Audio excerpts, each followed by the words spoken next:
नमस्कार, आप देख रहे हैं इंडिया वॉइस। मैं हूं आपके साथ जो इस उम्र बढ़ते खबरों की और लखनऊ से बड़ी खबर सामने आ रही है। उत्तर प्रदेश सिपाही भर्ती परीक्षा पेपर लीक कांड का मामला, सभी 9 आरोपियों को घोषित किया जाएगा शिक्षा माफिया घोषित करने की शासन स्तर से तैयारी। एसटीएफ ने सभी आरोपियों का मांगा ब्यौरा। एसटीएफ और पुलिस खंगाल रही आरोपियों की संपत्ति का ब्यौरा। तो बड़ी जानकारी उत्तर प्रदेश सिपाही भर्ती परीक्षा पेपर लीक कांड से जुड़ा हुआ। सभी आरोपियों को शिक्षा माफिया घोषित करने की शासन प्रशासन स्तर पर तैयारियां की जा रही है। एसटीएफ और पुलिस आरोपियों की संपत्ति का ब्यौरा खंगाल रही है। एजी को ब्यौरा देकर मनी लॉन्ड्रिंग का केस किया जाएगा दर्ज। पेपर आउट कराने में सक्रिय था गिरफ्तार सिंडिकेट। तो बड़ी जानकारी सामने आ रही है। पेपर आउट कराने में सक्रिय गिरफ्तार जो है हो गया सिंडिकेट बताया जा रहा है, जो कि सक्रिय था इस मामले में और अब जो है गिरफ्तार कर लिया गया। एजी को ब्यौरा देकर मनी लॉन्ड्रिंग का केस भी इनके ऊपर दर्ज किया जाएगा। फिलहाल जो एसटीएफ और पुलिस आरोपियों की संपत्ति का ब्यौरा खंगाल रही है। एसटीएफ की ओर से आरोपियों की संपत्ति का जो है ब्यौरा मांगा गया है। सभी आरोपियों की जो है शिक्षा माफिया घोषित करने के लिए शासन स्तर पर तैयारियां की जा रही है। तो पेपर आउट कराने में सक्रिय था गिरफ्तार सिंडिकेट और उत्तर प्रदेश सिपाही भर्ती परीक्षा पेपर लीक कांड का मामला है। लखनऊ से ये जानकारी मिल रही है और सभी 9 आरोपियों को घोषित किया जाएगा शिक्षा माफिया। तो शिक्षा माफिया घोषित करने की तैयारी जो है पूरी तरह से की जा रही है और 9 आरोपी हैं जिनके ऊपर जो है शिक्षा माफिया घोषित किए जाने की कार्रवाई शासन प्रशासन स्तर से की जा रही है। सभी तैयारियां की जा रही है। इनके संपत्तियों का ब्यौरा भी मांगा गया है और फिलहाल पुलिस और एसटीएफ की टीम मिलकर जो है इनकी संपत्तियों को खंगाल रही है। तो एसटीएफ की ओर से सभी आरोपियों का ब्यौरा मांगा गया है और शिक्षा माफिया घोषित करने की शासन स्तर से तैयारी की जा रही है। एसटीएफ और पुलिस खंगाल रही आरोपियों की संपत्ति का ब्यौरा। ईडी को ब्यौरा देकर मनी लॉन्ड्रिंग का केस भी इनके ऊपर दर्ज किया जाएगा।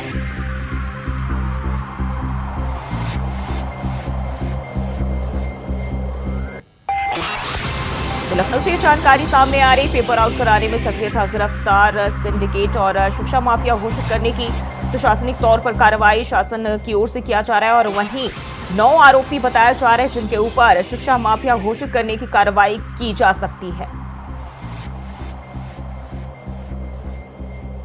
और इसी खबर पर ज्यादा जानकारी के साथ हमारे संवाददाता लखनऊ से मोहम्मद आसिफ हमारे साथ जुड़ गए हैं। आसिफ, अब जो है उत्तर प्रदेश सिपाही भर्ती परीक्षा पेपर लीक मामले में 9 आरोपियों को शिक्षा माफिया घोषित किए जाने की कार्रवाई की बात जो है वो सामने आ रही है, क्या खबर मिल रही है?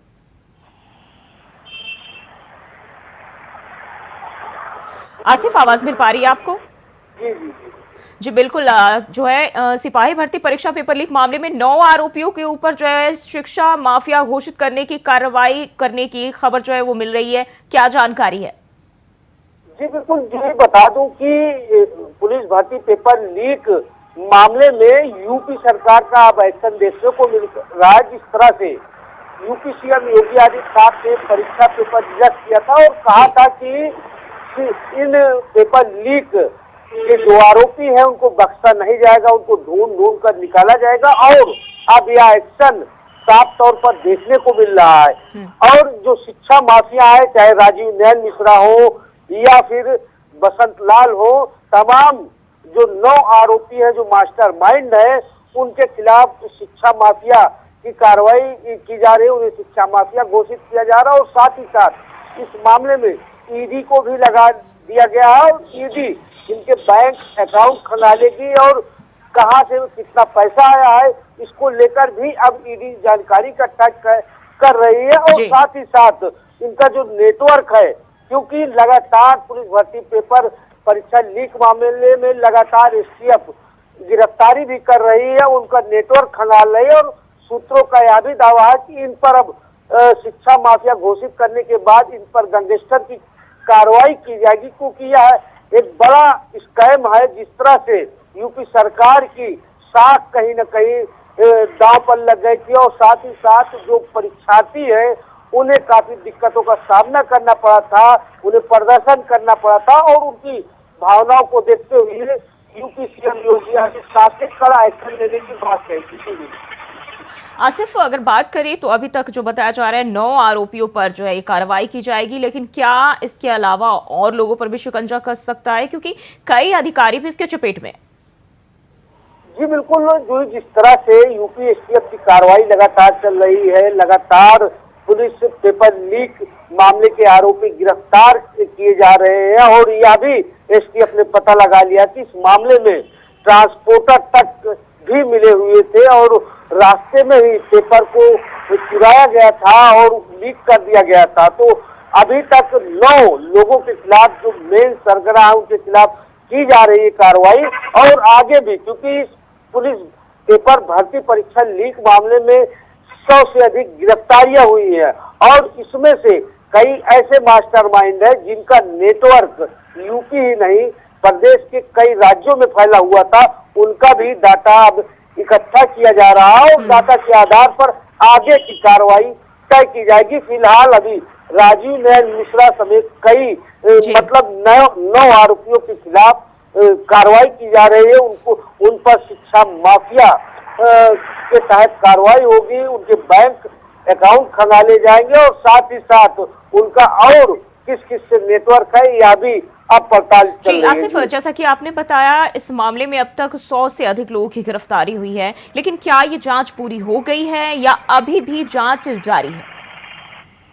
जी बिल्कुल, जो बता दूं कि इस तरह से यूपी एसटीएफ लगातार ऑपरेशन कर रही है और जो शिक्षा माफिया है उनके खिलाफ गिरफ्तारी की जा रही, दबिश दी जा रही, उनके पास जो सबूत है वह इकट्ठा किए जा रहे हैं और सभी को जेल भेजा जा रहा है। और अगर बात करें शिक्षा माफिया की तो शिक्षा माफिया प्रयागराज, मेरठ, नोएडा और लखनऊ के ऐसे शिक्षा माफिया हैं जिनकी अरेस्टिंग हुई है और इनके जो गुर्गे हैं वह भी अब पुलिस पकड़ से बाहर है, उनकी भी तलाश अब तेज कर दी गई है। और जिस तरह से 100 से अधिक अरेस्टिंग हुई है इस मामले में, यह माना जा रहा है कि अभी यह कार्रवाई की छोटी सी झलक है, आगे इन शिक्षा माफियाओं के खिलाफ कड़ा से कड़ा एक्शन लिया जाएगा, क्योंकि यूपी एसटीएफ का दावा है और इस एसटीएफ के सूत्रों का कहना है कि अभी तक ऐसे 9 आरोपी खंगाले गए हैं जो इस पेपर लीक मामले में अपना अहम रोल निभाए थे, लाखों रुपए अभ्यर्थियों से कमाए थे। अब एसटीएफ ऐसे लोगों को तलाश कर रहे हैं कि जो पर्दे के पीछे रहकर इस पेपर लीक मामले में अपनी भूमिका निभाए थे, अब उनका भी नेटवर्क एसटीएफ जल्द ही ध्वस्त कर देगी, क्योंकि लगातार यूपी एसटीएफ का एक्शन जारी है। अभी हफ्ते भर के भीतर करीब 3 से अधिक शिक्षा माफिया पकड़े गए थे, पेपर लीक मामले में पकड़े गए थे। और बता दूं जो है कि इस मामले में एआरओ परीक्षा पेपर लीक और जी बिल्कुल आसिफ, बने हमारे साथ अगली खबर पे भी आपका रुख करेंगे। और वहीं समाजवादी पार्टी ने 2 और सीटों पर बदले प्रत्याशी, बड़ी जानकारी सुल्तानपुर और बदायूं से बदले गए प्रत्याशी। सुल्तानपुर से राम भुआल निषाद का नाम फाइनल, बदायूं से आदित्य यादव के नाम पर लगी मुहर। तो बड़ी जानकारी, सपा ने अपने 2 प्रत्याशी बदले। सुल्तानपुर प्रत्याशी भीम निषाद का टिकट काटा तो नोटों की गड्डी बांटने का वीडियो वायरल हुआ था, जिसके बाद अब सपा ने प्रत्याशी बदल दिए हैं। सुल्तानपुर से राम भुआल निषाद का नाम फाइनल किया गया है और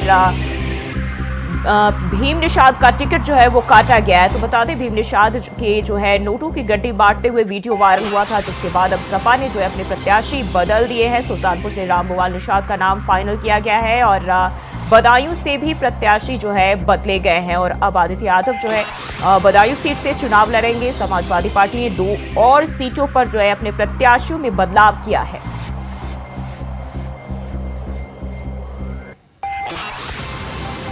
तो सुल्तानपुर प्रत्याशी भीम निषाद का टिकट काटा गया है, नोटों की गड्डी बांटने का वीडियो वायरल हुआ था।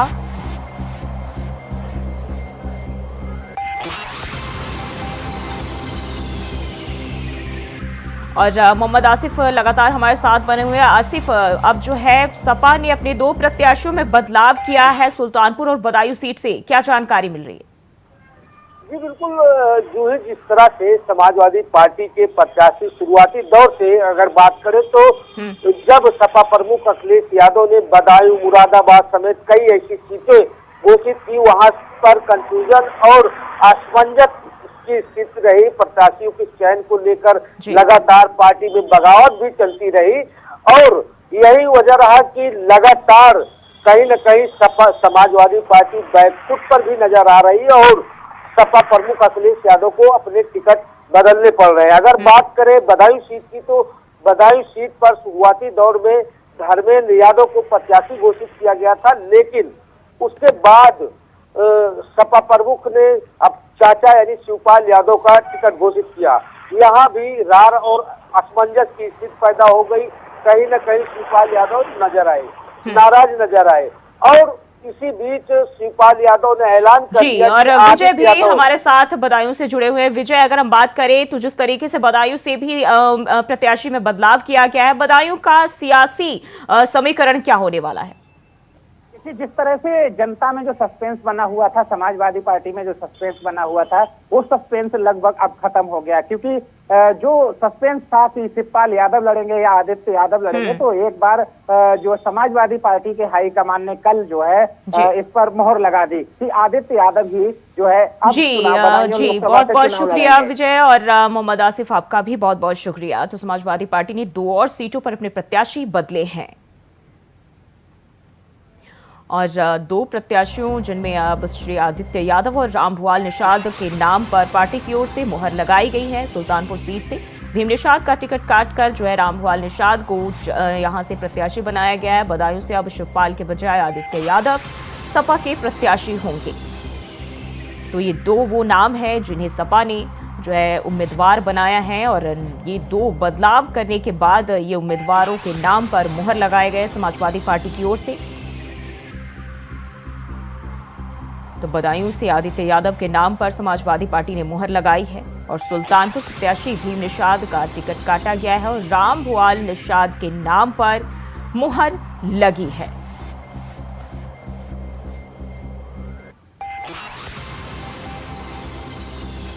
तो ये 2 नाम हैं।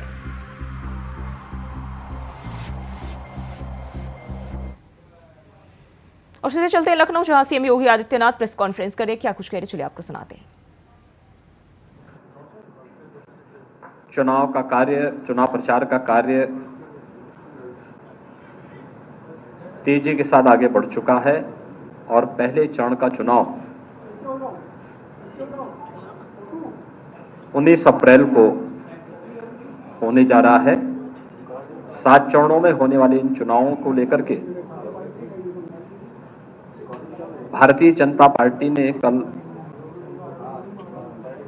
आदरणीय प्रधानमंत्री से नरेंद्र मोदी जी के कर कमलों से अपना संकल्प पत्र जारी किया है। भारतीय जनता पार्टी 2014, 2017, 2019, 2022 के जो उत्तर प्रदेश विधानसभा के चुनाव या फिर लोकसभा के 14 और 19 के इलेक्शन थे, इन सभी चुनावों में या राज्य विधानसभाओं के चुनावों में पहले चुनाव से जो राजनीतिक दलों की एक परिपाटी बनी थी कि हम घोषणा पत्र जारी करेंगे, घोषणा पत्र नहीं बल्कि एक संकल्प पत्र भारतीय जनता पार्टी ने जारी करना प्रारंभ किया। और कल भारत के संविधान के शिल्पी बाबा साहब डॉक्टर भीमराव अंबेडकर जी की पावन जयंती के अवसर पर प्रधानमंत्री मोदी जी के कर कमलों से भारतीय जनता पार्टी का 18वीं लोकसभा के लिए अपना संकल्प पत्र जारी हुआ है। आपने कुछ चीजें संकल्प पत्र में देखी होंगी कि संकल्प पत्र की पहली 4 प्रतियां जिन 4 आधार स्तंभों को लेकर के यह चुनाव में भारतीय जनता पार्टी उतरी है, उन 4 आधार स्तंभों को प्रतिनिधित्व करने वाली युवा, महिला, गरीब और किसान, एक एक प्रति उनको प्रधानमंत्री जी के कर कमलों से प्रदान की गई। मित्रों, यह जो भी संकल्प पत्र भारतीय जनता पार्टी ने जारी किया है, आज भारतीय जनता पार्टी केवल एक राजनीतिक दल मात्र नहीं, बल्कि भारत की मिशन को विजन मान करके, भारत के विजन को मिशन मान करके उसको प्रभावी ढंग से लागू करने की 140 करोड़ लोगों की आकांक्षा का प्रतीक बना है। और इसीलिए इस पूरे चुनाव को जब हम देख रहे हैं तो जो देश का एम्बिशन है वह मोदी जी का मिशन है, और जो मोदी जी का मिशन है, विजन है, वह हम सबका मिशन है। यह हर भारतवासी आज इसको इस रूप में लेकर के चल रहा है। संकल्प पत्र यह मोदी की गारंटी पर इस देश को विश्वास है, और मोदी की गारंटी इस देश में आम जन की आकांक्षाओं का प्रतीक बना है। इसलिए थीम भी मोदी की गारंटी। मोदी जी ने पिछले 10 वर्ष के अंदर देश के अंदर जो परिवर्तन करके दिखाया है, जिस नए भारत का आज हम दर्शन कर रहे हैं,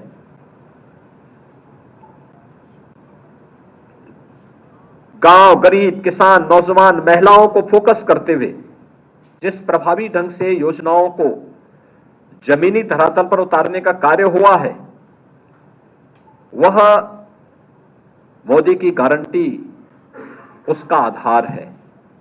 और मोदी जी की इस गारंटी को आधार बना करके आगामी 5 वर्ष के लिए हमारा विजन डॉक्यूमेंट क्या होगा, संकल्प पत्र में एक एक सेक्टर को चिन्हित करके उसका उल्लेख भी किया गया है। आपने इस बदलते हुए भारत को देखा है, पहली बार योजनाओं का 100% लाभ गांवों को, गरीबों को, किसानों को, युवाओं को, महिलाओं को मिलते हुए देखा है। 80 करोड़ लोगों को फ्री में राशन की सुविधा का लाभ कोरोना जैसी महामारी के दौरान प्रारंभ की गई। 4 वर्ष की ये योजना, 4 वर्ष से चली आ रही योजना आगामी 5 वर्ष के लिए जारी करने के बाद 60 करोड़ लोगों को देश के अंदर 5 लाख रुपए की स्वास्थ्य बीमा का, आयुष्मान भारत की सुविधा, इसको आगे भी जारी रखने के लिए भारतीय जनता पार्टी आश्वासन दे रही है। भ्रष्टाचार पर प्रभावी अंकुश, और इसकी शुरुआत होती है जनधन अकाउंट से। 50 करोड़ गरीबों के लिए जनधन अकाउंट देश के अंदर खुल जाना।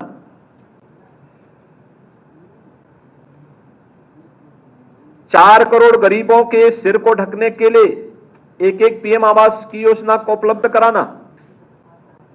इसके दायरे को बढ़ा करके आगामी 5 वर्ष में 3 करोड़ नए पीएम आवास योजना का लाभ उपलब्ध करवाने का कार्य,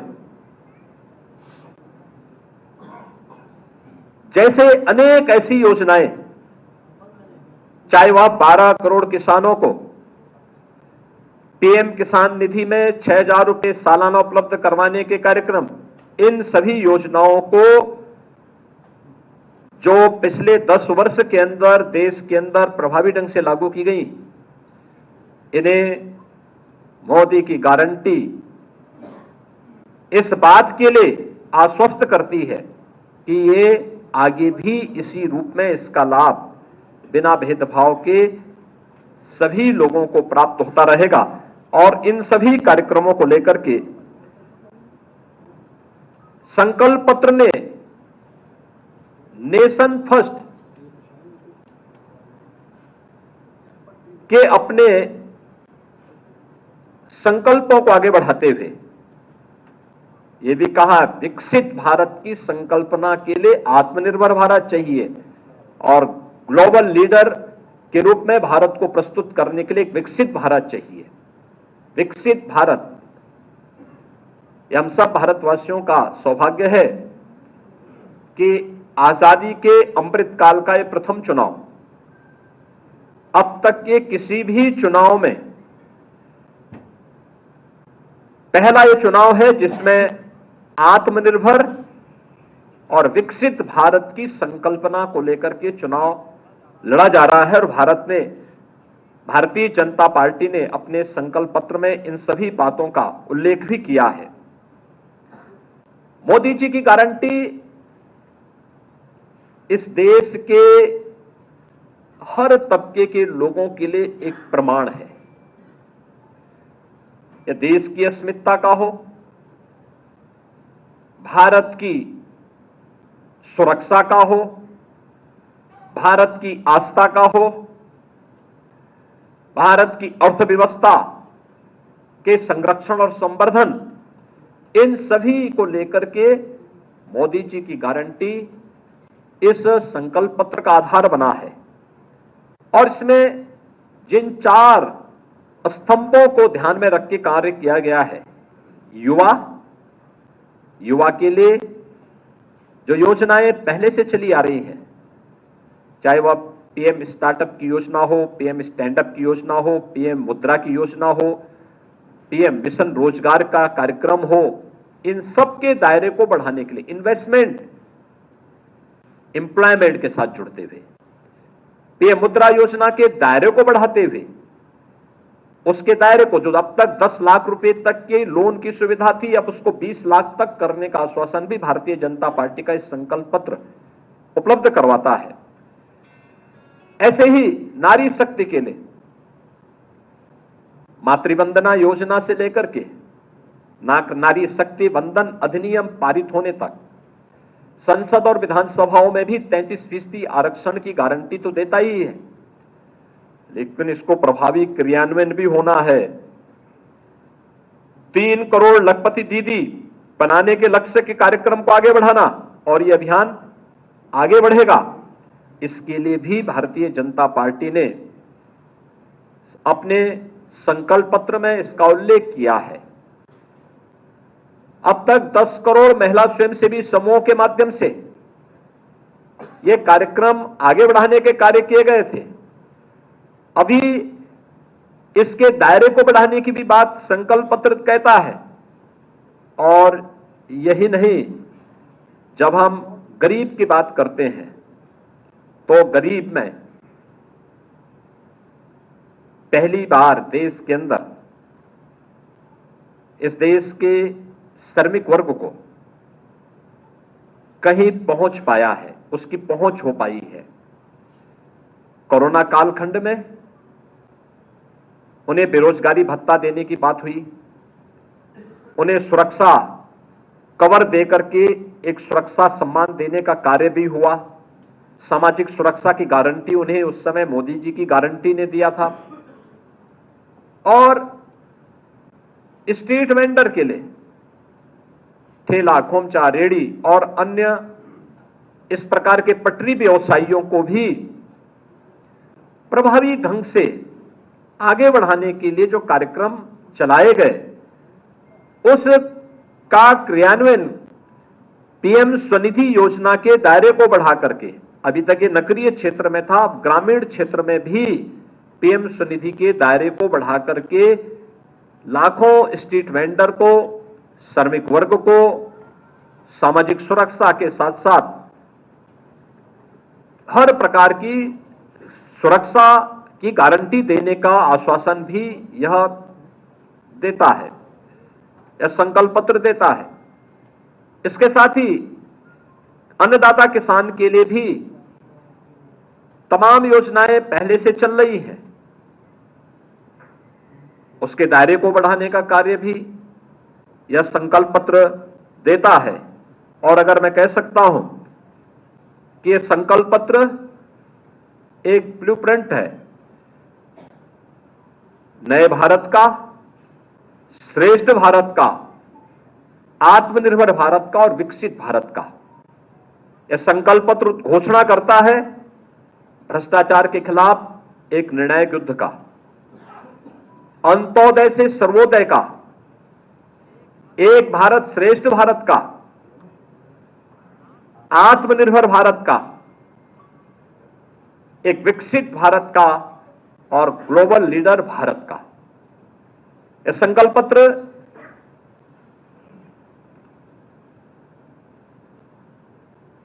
जिन भी सेक्टर्स को प्रतिनिधित्व करता है वे सभी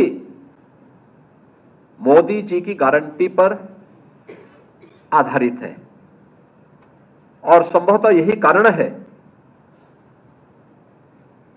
कि पहला आम चुनाव है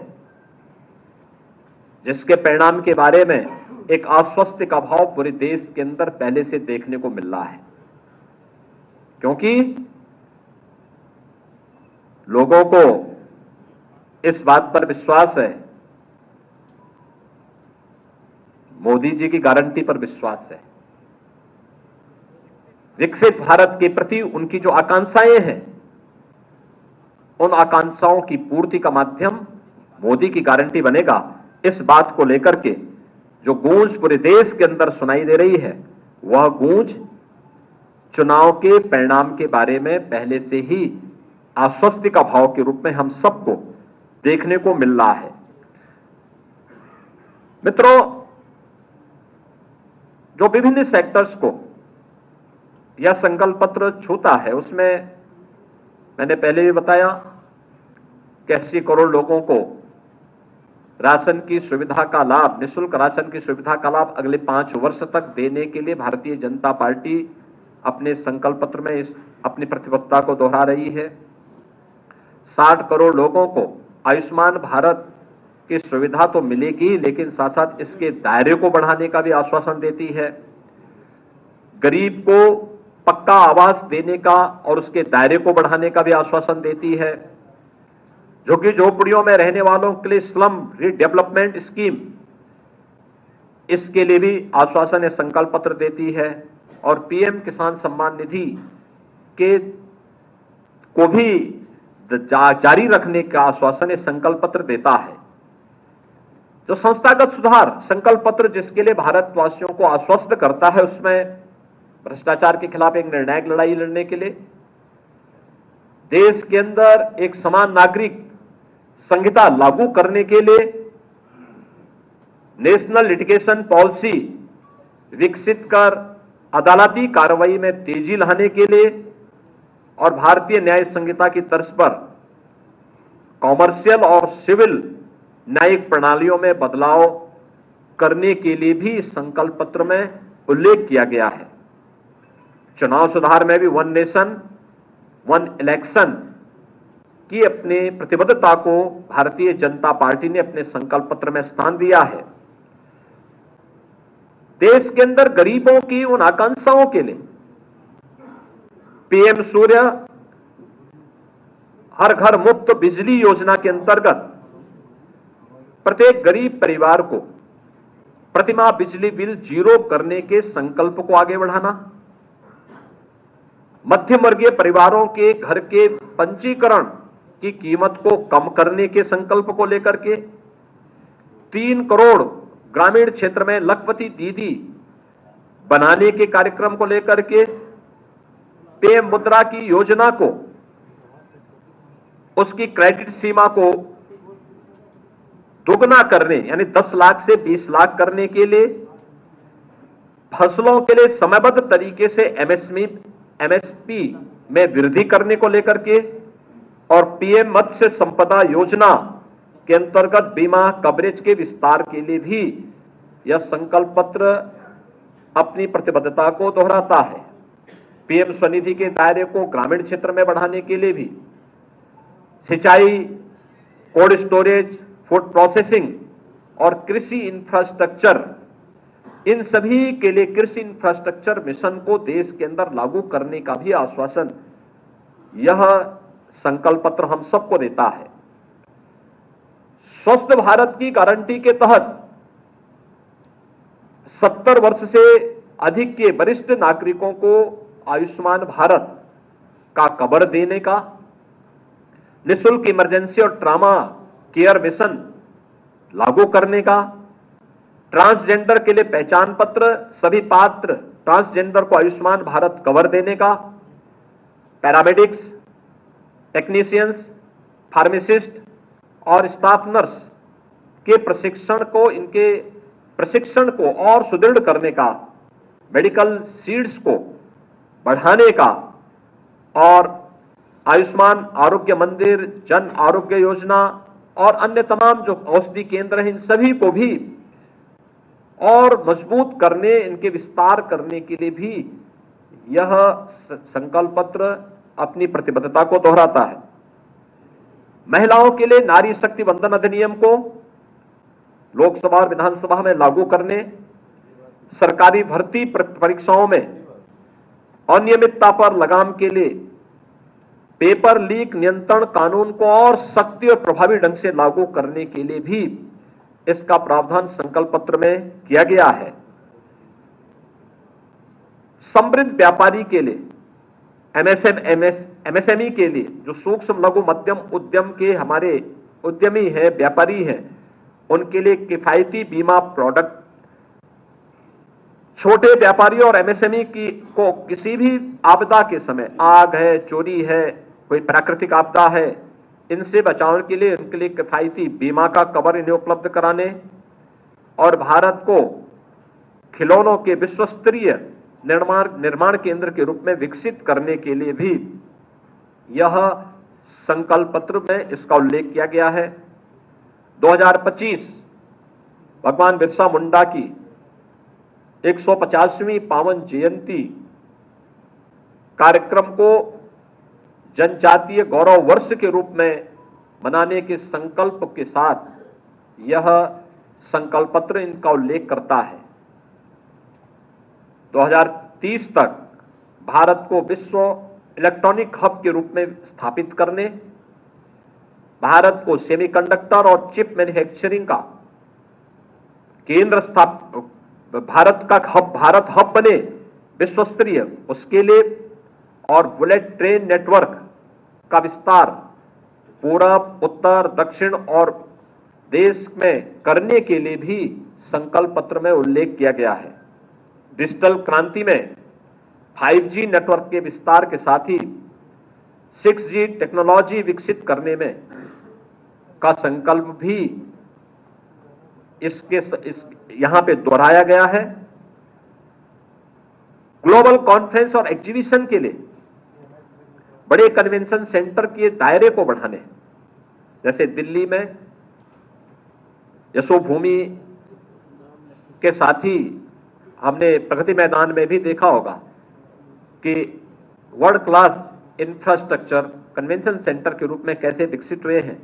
उस प्रकार के एक नए सेंटर डेवलप करने के साथ ही पुलिस मॉडर्नाइजेशन के लिए भी टेक सेवी, टेक ट्रेंड और टेक से सुसज्जित बल के लिए भी राज्य सरकारों को सहयोग देने के लिए भी संकल्प पत्र में वचनबद्धता दोहराई गई है। एक सुरक्षित भारत के लिए और नए भारत के लिए नए IIT और IIM एवं एम्स की स्थापना, one nation one student ID लागू करना, उच्च शिक्षा के नए केंद्र स्थापित करना, गुणवत्तापूर्ण शिक्षा सुनिश्चित करना और टेक्नोलॉजी के माध्यम से सुलभ शिक्षा सुनिश्चित करने के संकल्प को लेकर के यह संकल्प पत्र अपनी प्रतिबद्धता को दोहराता है। खेलो इंडिया खेलों के साथ ही देश ने ओलंपिक में और कॉमनवेल्थ में, एशियाड में या अन्य अंतर्राष्ट्रीय इंटरनेशनल जो टूर्नामेंट हुए हैं उनमें भारत ने अपने मेडल की संख्या बढ़ाने में काफी सफलता प्राप्त की। 2036 में भारत ओलंपिक की मेजबानी कर सके, इसके लिए भी यह संकल्प पत्र अभी से इसके अपने आप को इसके साथ प्रतिबद्ध करता है। खेलों को राष्ट्रीय और अंतर्राष्ट्रीय स्तर पर प्रोत्साहित करने के लिए नए स्टेडियम बनाने, अत्याधुनिक प्रशिक्षण केंद्र और इंफ्रास्ट्रक्चर के विकास के लिए सेवानिवृत्त खिलाड़ियों को शैक्षिक, रोजगार और पदोन्नति के अवसर प्रदान करने के लिए, खेल उपकरणों के मैन्युफैक्चरिंग को प्रोत्साहित करने के लिए और खेल क्षेत्र में स्टार्टअप को बढ़ावा देने और तकनीकी इकोसिस्टम के मदद के लिए भी यह संकल्प पत्र अपनी प्रतिबद्धता को दोहराता है। साइंस एंड टेक्नोलॉजी के लिए, इनोवेशन के लिए देश के अंदर अलग अलग सिटी में साइंस पार्क स्थापित करने और मौसम के लिए तैयार और जलवायु स्मार्ट बनाने के लिए राष्ट्रीय वायुमंडलीय मिशन शुरू करने के कार्यक्रम के साथ भी यह संकल्प पत्र इसका उल्लेख करता है। नदियों के संरक्षण और कायाकल्प के कार्यक्रम के साथ ही नमामि गंगे परियोजना के दायरे को बढ़ाने, सभी नदियों को फेज वाइज इसके दायरे में लाने के लिए कार्यक्रम को और दुनिया में रामायण महोत्सव के आयोजन को प्रोत्साहित करने के लिए भी यह संकल्प पत्र अपनी प्रतिबद्धता को दोहराता है। सुरक्षित भारत ये मोदी की गारंटी है और इसके लिए एकीकृत सैन्य थिएटर कमांड स्थापित किए जाने, साइबर सुरक्षा नीति को प्रभावी क्रियान्वयन करने के लिए संकल्प पत्र अपने आप को पूरी मजबूती के साथ भारतीय जनता पार्टी देश की जनता को आश्वस्त करती है। भारत को विश्व फार्मेसी के एक हब के रूप में स्थापित करने के लिए भी यह संकल्प पत्र देशवासियों को आश्वासन देता है। इसके साथ ही भारतीय जनता पार्टी मोदी की गारंटी के आधार पर विकसित भारत की संकल्पना के साथ आगे बढ़ा है। हम उत्तर प्रदेश की ओर से इस बारे में आश्वस्त कर सकते हैं कि उत्तर प्रदेश में एक बदलते उत्तर प्रदेश को दुनिया ने देखा है और देश के अंदर जो आवाज है, प्रधानमंत्री मोदी जी ने पिछले 10 वर्ष के अंदर देश के अंदर जिस नए भारत का दर्शन 140 करोड़ भारतवासियों को कराया है, इसके आधार पर मैं कह सकता हूं कि अब आवाज उत्तर प्रदेश के अंदर हर जनपद की है, हर संसदीय सीट की है और इस आधार पर मैं कह सकता हूं कि 80 बने का आधार एनडीए 400 पार, फिर एक बार मोदी सरकार का संकल्प अवश्य पूरा होगा और प्रधानमंत्री मोदी जी के द्वारा जारी किए गए संकल्प पत्र पर हर भारतवासी उसको अपना अपना मिशन मान करके उनके विजन को अपना मिशन मान करके पूरी प्रतिबद्धता के साथ नई सरकार बनाने में अपना योगदान देगा। धन्यवाद। धन्यवाद माननीय मुख्यमंत्री जी। मैं